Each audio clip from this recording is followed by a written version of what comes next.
ரோட்டில் போகும்போது சாலையோரங்களில் பார்த்தீங்கன்னா பேப்பர் ஃப்ளவர் செடி இருக்கும் இல்லையா, கலர் கலராக இருக்கக்கூடிய அழகான இந்த பூக்கள் கிட்ட நின்று நம்மள நிறைய பேர் ஃபோட்டோஸ் கூட எடுப்போம் இல்லையா.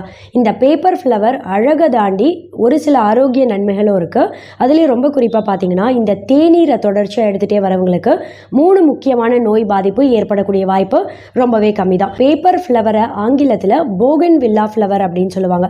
இது பார்த்தீங்கன்னா ரொம்ப குறிப்பாக சளி, இருமல், ரொம்ப குறிப்பாக பார்த்தா தொண்டை கட்டு, தொண்டை கரகரப்பு இதெல்லாம் சீக்கிரமே சரி பண்ணுறதுக்கு இந்த தேநீர் ஒரு நாளைக்கு ஒரு தடவைன்னு 3 நாட்கள் எடுத்தீங்க அப்படின்னாலே சீக்கிரமாக அந்த பாதிப்புலேருந்து வெளிவர முடியும். ரெண்டாவது, நம்ம எலும்புகளை நல்லா ஸ்ட்ராங்காக வலுவடைய செய்யும். எந்த அளவுக்குன்னு பார்த்தா பிற்காலத்தில் ஆர்த்ரைட்டிஸ் நோய் பாதிப்பு ஏற்படக்கூடிய வாய்ப்பையும் பார்த்தா ரொம்பவே கம்மி பண்ணிடும். மூணாவது, நம்ம ரத்தத்தில் எப்போவுமே சர்க்கரையோட அளவை கட்டுப்பாட்டில் வைத்து பராமரிக்கும். இதனால் நீரிழிவு நோய் பாதிப்பு ஏற்படக்கூடிய வாய்ப்பும் ரொம்பவே கம்மி தான். டைப் 2 டயபெட்டிஸ் இருக்குது அப்படின்றவங்களுக்கு உங்கள் ரத்த சர்க்கரை அளவை கட்டுப்பாட்டில் பராமரிக்கவோ இந்த தேனும் 15லேருந்து 16 பூக்கள் அப்படின்றதே ஒருத்தருக்கு போதுமான அளவாக இருக்கும். 3 கிளாஸ் அளவு தண்ணி சேர்த்து நல்லா கொதிக்க வைக்கணும். 3 கிளாஸ் தண்ணின்றது நல்லா கொதித்து குறைந்து 1 கிளாஸ் அளவு வர வரைக்கும் நல்லா கொதிக்க வைங்க.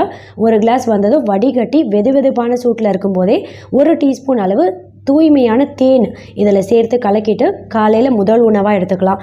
அப்படி இல்லைனா காலை உணவுக்கு 30 நிமிஷம் முன்னாடி இல்லை 11 மணி அளவில் டீ, காஃபி எதாவது குடிக்கிற பழக்கம் இருக்குது அப்படின்னா அதுக்கு பதிலாக இந்த தேநீர் எடுத்துக்கலாம்.